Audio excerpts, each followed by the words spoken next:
Ne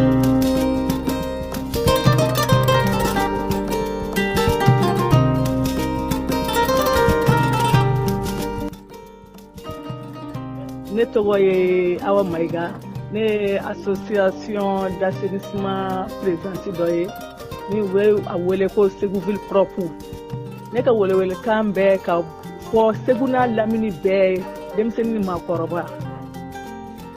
Bi bi in na bɛɛ ka se ka wuli k'a ka yɔrɔ saniya ka furan ka jɛ.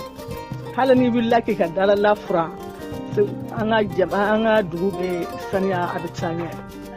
Jɛkulu ka bɔ, jɛkulu minnu ye associatif ye, u bɛ se ka bɔ ka regroupement kɛ ka carré kɔnɔnaw furan. Ne tɔgɔ Astan Ciro ka bɔ Segu Simanso la. A yɛrɛ b'a kalama bi bi in na n'i y'a mɛn diɲɛ fɛn fɛn bɛ kɛ o b'a sɔrɔ lakana ale sabatilen don. Diɲɛ jɔlen b'a sen kan nka n'an ye diɲɛ ta fana an b'a ye ni fiɲɛ wulila bɛɛ bolo bɛ kunna minɛ na kɛrɛnkɛrɛnneyala anw bɛ kuma an ka Mali tɔgɔ la.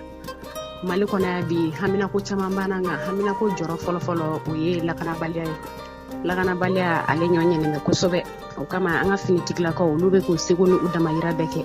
A ka kan fana anw minnu ye population ye an ka se k'u dɛmɛ nin baara in na ni an yɛrɛ ŋaniya ɲumanw ani an ka kɛwaleyaw fana b'o la. Ne tɔgɔ Ibi Traoré ka bɔ Segu sigiyɔrɔ Lafiyabugu. Bon an don min na i ko bi jamanaden bɛ kumakan bɛn bɛ fɛn kelen ma mais hakilinaw tɛ kelen ye. O tɛ dɔwɛrɛ ye ko Mali kura. On est là à dire Mali kura mais toujours kɛwalew bɛ ka Mali kɔrɔ kɛwalew yira.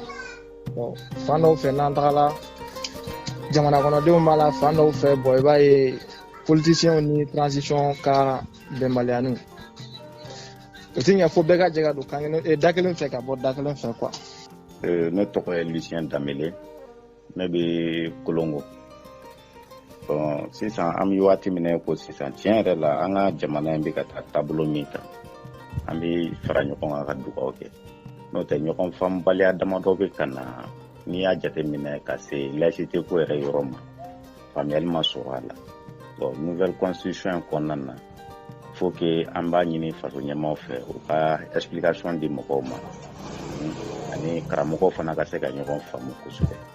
N'o tɛ laïcité ko in tɛ ka faamuya u ka ɲɛfɔli kɛ kosɛbɛ jamanadenw ye walasa bɛɛ ka se ka faamuyali kɛ a ko la. Ne tɔgɔ ye Jean Paul Kone, ye fonctionnaire n sigilen bɛ Marikala. Bon an bɛ don min na ko bi Marikala y'a quand même basigi bi yan nɔ mais Marikala kɔfɛ yan fan ninnu fɛ bon jatigɛ wale dɔɔni bɛ to ka kɛ o yɔrɔw la. Bon an kɔni bɛ min ɲini jamana fɛ halisa u ka u jija lakana ni basigi ka se ka na Mali fan bɛɛ fɛ o de ka di anw ye.